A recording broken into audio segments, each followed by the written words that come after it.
اعوذ باللہ من الشیطان الرجیم بسم اللہ الرحمن الرحیم وقالا اور کہا نسوۃ عورتوں نے فی المدینہ تی شہر کی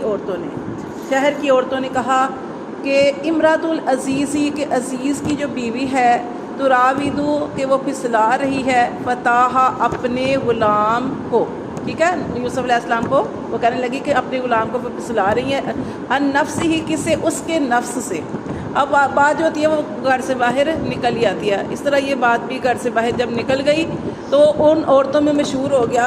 کہ جو عزیز مصر ہے، یعنی عزیز مصر کی جو بیوی ہے وہ اپنے نوجوان کے ساتھ وہ غلط کام کرنا چاہتی، اس کے جیسے یہاں پہ آیا کہ پھسلا رہی تھی اپنے نوجوان کو، اپنے غلام کو، ان نفس ہی اس کے نفس سے۔ قد تحقیق آگے کہہ رہی ہے، قد تحقیق شغفہا جگہ پکڑ لی ہے، حبن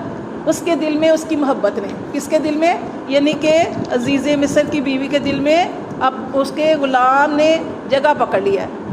یعنی وہ اسے محبت کرنے لگی ہے۔ انا بے شک ہم لنراہا ہم اسے دیکھتی ہیں فی دلال مبین کہ وہ کھلی گمراہی میں ہے، یہ عورتیں کہہ رہی ہیں، ٹھیک ہے۔ فلما پھر جب سمیعت جب اس نے سنا، کس نے، زلیخا نے، جب یہ بات زلیخا تک پہنچی، زلیخا نے سنا بھی مکرہن ان کے مکر کو، مکر سے مراد ان کی باتوں کو، وہ جو باتیں کر رہی تھی، تو اس نے کیا کیا، ارسلت اس نے دعوت بھیجی الیہن ان عورتوں کی طرف، انہوں نے اس زلیخا نے پیغام بھیجا، دعوت کی ان عورتوں کی طرف کہ میرے گھر میں آؤ، وَأَعْتَدَتْ اور اس نے تیار کی لہن ان کے لیے متکئا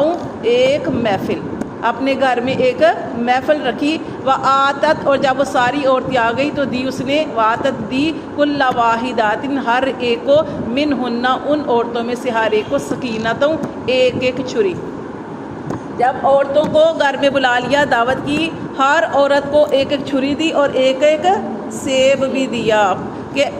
پھر کیا ہوا، سیب دیا تاکہ وہ اس کو کاٹے، لیکن کب کاٹنا تھا کہ جب یوسف علیہ السلام نے نکلنا تھا۔ یہاں پہ دیکھیں وقالت تخرج ان کو سیب دے دیا، ان کو چھری دے دی، اور زلیخا نے کہا وقالت تخرج کہ تو نکل، کہنے لگی کہ تو نکل علیہن ان عورتوں پر، یعنی ان عورتوں پر نکل، یعنی ان عورتوں کے سامنے آ، ٹھیک ہے، اندر سے باہر آ۔ فلما پھر جب رأینہ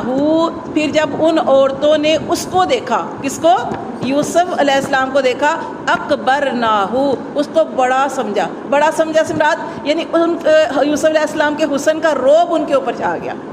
ٹھیک ہے، اتنے زیادہ حسین تھے کہ مرعوب ہو گئی یوسف علیہ السلام سے۔ وقطعن ایدیہن اور انہوں نے اپنے ہاتھ کاٹ ڈالے، کاٹنا کیا تھا، پھل کاٹنا تھا، لیکن انہوں نے اپنے ہاتھ کاٹ ڈال دے، ہاتھ کاٹ گئے کیونکہ ان کو دیکھتی رہی اور انہیں پتہ نہیں چلا اور ان کے ہاتھ کاٹ گئے۔ وَقُلْنَا اور کہنے لگی، جب سمجھ آئی کہنے لگی، حاشا للہ اللہ کی بنا، ما ھذا بشرا یہ کوئی آدمی نہیں ہے۔ اوپر کیا پڑھا ہم نے کہ وہ عزیز مصر کی بیوی، جیسے اس کو کہہ رہے تھے کہ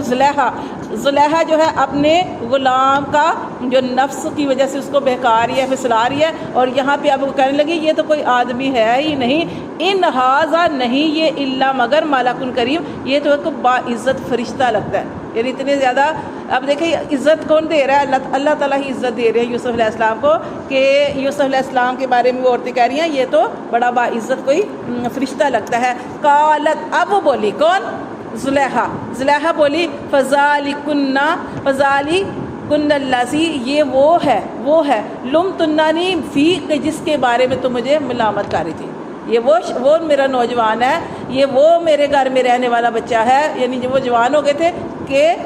جس کے بارے میں تو مجھے ملامت کر رہی تھی۔ وَلَقَدْ اور البتہ تحقیق رَاوَدتُّهُ پھر اپنی اس محفل میں اقرار کیا، کیا اقرار کیا، کہنے لگی وَلَقَدْ اور البتہ تحقیق رَاوَدتُّهُ میں نے ہی پھسلانا چاہا تھا، ان نفس ہی اس کو اس کے جی سے، اس کے نفس سے میں نے پھسلانا چاہا تھا، فَاسْتَعْصَمَ اور اس نے اپنے آپ کو بچا لیا، یہ بھی اس نے بتا دیا کہ میں نے اس کے ساتھ برائی کرنا چاہی تھی لیکن اس نے اپنے آپ کو بچا لیا۔ والا علم اور آگے کیا کہہ رہی ہے، اور البتہ اگر نہ یا فل نہ اس نے کیا، ما امرہ جس کا میں اسے حکم دیتی ہوں، لا یسجنن تو ضرور میں اسے قید میں ڈالوں گی، ولا یکون من صاغرین اور ضرور البتہ ضرور یہ ہو جائیں گے صاغرین سے مراد پست ہونے والوں میں سے، کیونکہ ہم نے پڑھا صاغرین کا مطلب کیا ہے، ذلیل ہونے والے، لیکن چونکہ ہم اپنے پیغمبر یا یوسف علیہ السلام کی لیے ہم اس طرح کا لفظ نہیں بولیں گے تو ہم کہیں گے کہ ولی یکونا اور ضرور وہ یہ ہو جائیں گے من صاغرین پست ہونے والوں میں سے۔ کالا اب یوسف علیہ السلام سے وہ کہنے لگی ضرور میں یہ وہ کام کرے گا،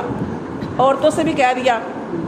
کہ اگر نہیں کرے گا تو اس کو میں جیل میں ڈال دوں گی، اور جو اس کو اتنا اعلیٰ رتبہ دیا ہوا ہے اپنے گھر میں رکھا ہوا ہے، اب یہ اس کو قید میں رہنا پڑے گا۔ کالا، اب یوسف علیہ السلام کو پتہ چلا تو یوسف علیہ السلام نے کہا ربی السجن، اے میرے رب مجھے جیل احبو زیادہ پسند ہے، الیہ طرف اس کی، مما یدعوننی الی جس کام کی طرف مجھے بلاتی ہے اس سے جیل زیادہ مجھے پسند ہے۔ اور یہاں بھی کہا جاتا ہے کہ علماء کہتے ہیں کہ اگر نبی کریم صلی اللہ علیہ وسلم بھی فرماتے ہیں، حدیث کا مفہوم ہے کہ اگر یوسف علیہ السلام اللہ سے عافیت مانگتے تو اللہ ان کو عافیت دے دیتا ہے، یعنی جیل نہ مانگتے جیل نہ مانگتے، اس لیے کہا تھا کہ جو انسان مانگتا ہے نا وہ ہو جاتا ہے۔ تو یہاں پہ یوسف علیہ السلام تو اپنی طرف سے یہ کہہ رہی ہے نا کہ مجھے جس کام کی طرف بلا رہی ہے اس سے بہتر ہے میں جیل میں چلا جاؤں، لیکن کیا ہے ہمیشہ اللہ سے ہمیشہ جو ہے عافیت ہی مانگنی چاہیے۔ کوئی چیز کی سمجھ نہیں آ رہی تو پھر بھی یہ کہنا چاہیے اللہم انی اسألک العفو والعافیہ فی الدنیا والآخرہ، اللہ میں عافیت عطا فرما، تو پھر اللہ ہی حفاظت کرنے والے ہوتے ہیں۔ لیکن یہاں پہ خود یوسف علیہ السلام نے اپنے لیے جیل کو منتخب کیا۔ وَإِلَّا تَصْرِفْ، اور آگے کیا کہہ رہے ہیں کہ اللہ اگر تو نے نہ پھیرا انی مجھ سے کیدہن، ان کا مکر، اگر اللہ تو نے ان عورتوں کا مکر مجھ سے نہ پھیرا، اسبو الیہن، تو میں بھی مائل ہو جاؤں گا ان کی طرف، کہ میں کتنا اپنے آپ کو بچاؤں گا، ٹھیک ہے، کتنا ماحول ہی ہر طرف سے ظاہر ہے، اب تو پہلے زلیخا تھی، اب ساری عورتیں بھی، تو اب وہ کہنے لگے کہ اللہ تو نے ہی اس مکر کو پھیرنا ہے، اگر تو نے نہ پھیرا تو یہ نہ ہو کہ میں ان کی طرف مائل ہو جاؤں، وَأَكُن مِّنَ الْجَاهِلِينَ، اور ہو جاؤں میں کیا کہیں گے جاہلین، تو یہاں پہ آتا ہے ہاں نہ سمجھو میں سے کہہ سکتے ہیں، تو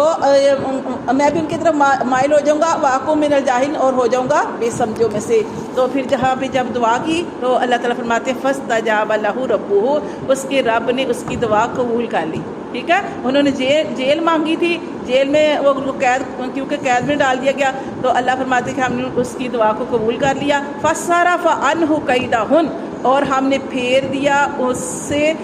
مکر ان کا، یعنی کہ یوسف علیہ السلام کو بچا لیا، ان عورتوں کا مکر پھیر دیا۔ انہو، بے شک وہ، هو السمیع العلیم، بے شک وہ اللہ تعالیٰ کی ذات سننے والی اور خوب جاننے والی۔ دیکھیں یہاں پہ یہ بھی بات آ رہی ہے کہ اللہ تعالیٰ سننے والے اور جاننے والے ہیں۔ کس نے پکارا؟ یوسف علیہ السلام نے کس کو پکارا تھا؟ اپنے رب کو، اپنے رب کو پکارا تھا، ہر طرف برائی ہی برائی تھی، اپنے رب کو پکارے تھے، اور رب نے پکار کو سن لیا، کیونکہ اللہ تعالیٰ سنتے بھی ہیں اور اللہ تعالیٰ دلوں کی حال بھی جانتے ہیں۔ اللہ فرماتے ہیں ثم بدا لہم، پھر جب خوب واضح ہو گیا، ہر چیز ظاہر ہو گئی کہ کون برا ہے، کس کے اندر برائی تھی، من بعد اس کے ما رأوا الآیات، اور سارا کچھ، ساری جو نشانیاں بھی انہوں نے دیکھی لی، لا یسجننہ، تو پھر کیا کیا گیا؟ قید کر دیا گیا اس کو حتی حین، ایک مدت۔ اب سارا کچھ پتہ ہے، سب کچھ پتہ ہے کہ قصور کس کا ہے، لیکن اس کے باوجود یوسف علیہ السلام کو جیل میں ڈال دیا گیا، ٹھیک۔